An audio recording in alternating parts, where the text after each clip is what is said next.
Hello and welcome back to Car Rental University. I am your host, Alex Withrow. Today we're going to talk about the pros and cons of Getaround in 2024. I've got a lot to say about this. Before I get into that, click below, grab the 5 things you must do before starting a car rental business. Also included in that is the car rental growth guide, which will show you a city-by-city breakdown of which car share platform is strongest in your area. You're definitely going to want to check that out. So let's get into this. This is gonna be a long video. I've got a lot to say about this topic. I've got a lot of notes here. And, so I did a video about Getaround 2 years ago in terms of the pros and cons. I wanted to revisit this subject. And let me just say this at first. I know a lot of you come to this channel because I have an inside track with Getaround. I went to their IPO. I met a lot of their people at their IPO. Their former supply strategy director and I, to this day, are still friends. I know Sai Fahimi, their COO. I've met their Jessica Scorpio, their founder.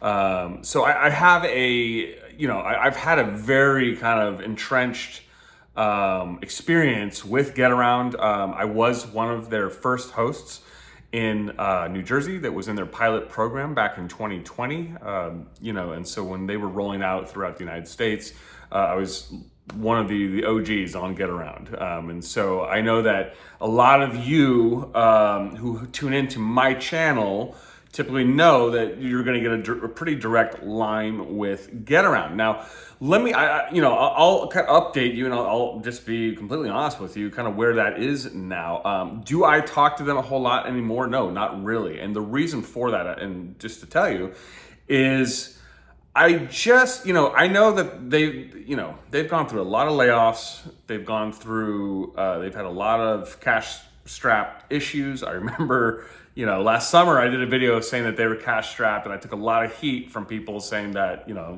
that's not true. Well, it was. So they've gone through a lot of layoffs, and, my general feeling in my conversations with them, because, I really tried to be a voice of hosts to them. And one of my parting comments I made to them is I said, I don't know if this company really appreciates the risk that hosts take when they take out an auto loan or they take out money to get cars into their possession so that they can rent them out on Getaround. I remember when I said that to them, they understood the point, they agreed, there really hasn't, and to be fair, there's been a lot of change there from a personnel standpoint, a lot of change. So a lot of the people that I used to interact with only about a year ago or a tad more, a lot of them are gone. A lot of them have been laid off. Some of them have left. So there has been a lot of change at Getaround, but my general feeling before that, I think that cash got really tight there. They circled the wagons. They don't want to talk to anyone, and they're just trying to survive. That's generally my impression right now of Getaround. They are in survival mode. Now, I did do a recent video about their Q3 earnings. It seems that they have stabilized, and they're trying to kind of recover. Frankly, I thought they might have gone out of business this year. If you'd asked me 6 months ago, I was about to sound the alarm on them and say, hey, you probably shouldn't put your cars on there because you might, not get your earnings. I do think they've stabilized. I think they are in a place now where, especially if you're in one of their hot markets, it can be a really good place for you. In my view, they don't have the demand across the board, the strength of demand across the board like Turo does. They just don't. But when they are in really good markets, when they're in a hot market, and I've done videos about their hottest markets, but I'm talking about DC, New York City, Boston, San Francisco, LA. Those are Chicago. Those are some of Getaround's better places. Typically, if you're in the downtown area in those markets, I would say Getaround is still a good situation. But In terms of my relationship with them, just to kind of cap this off, like I said, I don't have a lot of interaction with them anymore. They don't really talk to anyone. They certainly don't like Aubrey Janik. And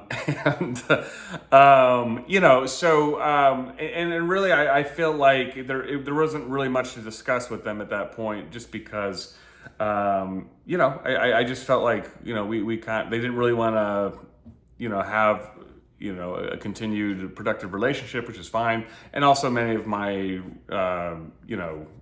contacts there had moved on. So lots of change at Getaround, but let's dive into the pros and cons of Getaround. Should you get into putting your cars on Getaround? Now, in terms of the pros of Getaround, I mean, the technology in their in their system, the Connect system, the app, the handoff, very sleek, very solid. You walk up to the car, you find it on GPS, you push enter, car unlocks, very cool as a renter, right?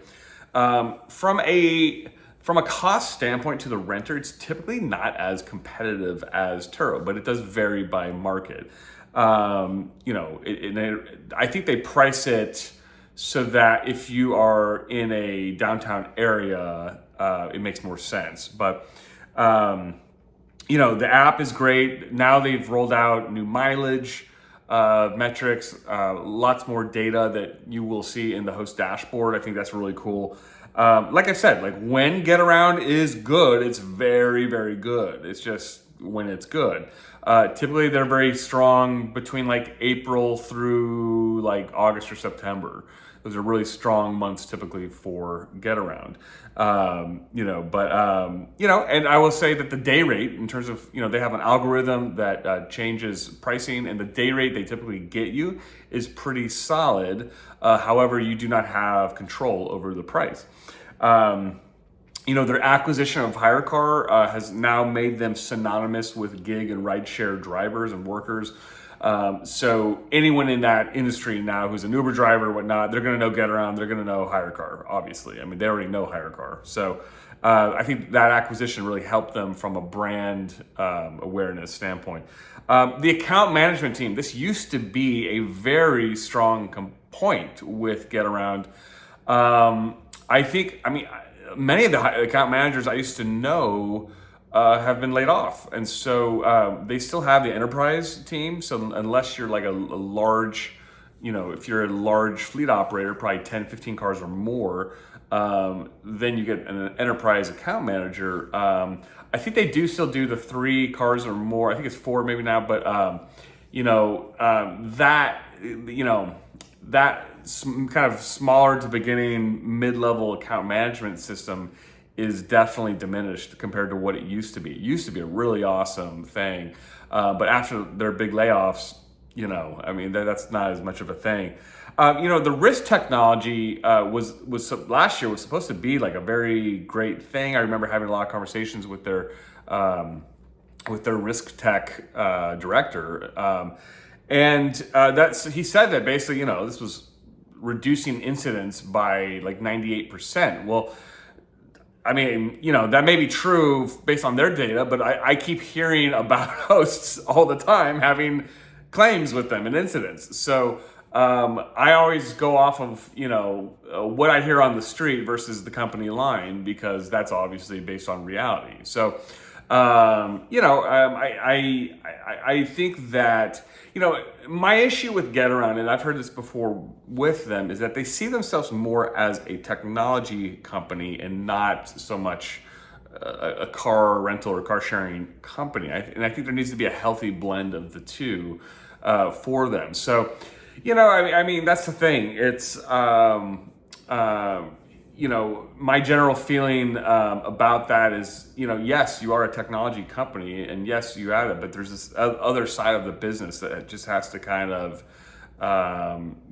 really play into the fact that, there are hosts, there are people putting their cars on your platform that are investing a lot of money to invest into your company, and that's a big deal too, So, all right, some of the cons about Getaround in 2024. Monthly payouts totally sucks, and many times their payouts are late. So if the payout is late on the monthly payout, you don't get that payout until the next month. Super stupid. Can't stand that. Customer service these days, after the layoffs, it's been atrocious. It used to be bad, then it got better, now it's back to being bad again. Claims and payouts. I can't even tell you how many times I hear from hosts on our private chat, on our everything. Across the board, comments, private chat, all over the place. Emails, claims have been a disaster with them and massively delayed payouts. Probably because they're cash strapped. I mean, that's just part of it. Wobbly demand, like I said, it's very seasonal with them. It's usually pretty good April through, September, October. But if you are outside of their strong markets, and like I said, their strong markets are DC, New York, Boston, LA, San Francisco, and Chicago. If you are outside those markets, for example, if you're in Miami, just don't even bother with Getaround in Miami. When I was in Atlanta, I actually did pretty decently with Getaround in Atlanta back in, when I was there. And, but that was a drive with Uber market. So if you're in a drive with Uber market, that usually that bodes well for your time with Getaround, because that gives a whole second component to and doubles the demand pool. So that's a good thing. Like I said, a lot of the knowledge base that was in Getaround before has been laid off. So when you call up customer service now, I mean, a lot of people just have no idea what's going on. They don't know anything about this business because they're just new or they're abroad or, I mean, who knows? So, a lot of the kind of OG account managers have been let go, and, that's just kind of a big problem with them. The clientele that rents cars with Getaround, I would say they're okay, but they're not great. It's definitely not they're not gonna take as good of care of your car like they would on Turo, but they're probably not as bad as, what you would find on hyrecar. So I would say they kind of split the difference in terms of the clientele. But, the drivers, they vet pretty well for driving records, and they scan their license, but a lot of times you'll get a lot of smokers. The joke in this industry is that nobody smokes more than a car rental renter, because cars are always coming back with smoke. And then, I guess the last thing I want to say about the risk technology is that it had been very overprotective in 2023. They did kind of loosen that up and calibrate the system, based on the AI technology. But, it's the kind of thing where it's still, it's still kind of being a hindrance to demand on some level. So overall, what I would say about Getaround, proceed with caution. That's my legit advice. I think that they can be good in certain markets. If I have a lot of clients in New York, in Boston, in DC who do great with Getaround to this day. But you want to kind of work it into your strategy and see how it goes. But I don't know if I would bank on it as being my primary option these days. So that's kind of just how I feel about them in general. So all that to say, before I go, click below, grab the 5 things you must do before starting a car rental business. Also check out the CarShare Growth Guide with all of the breakdown of city by city platforms and which CarShare platforms are strongest in those markets. So all that to say, I will catch you in the next episode. Thank you.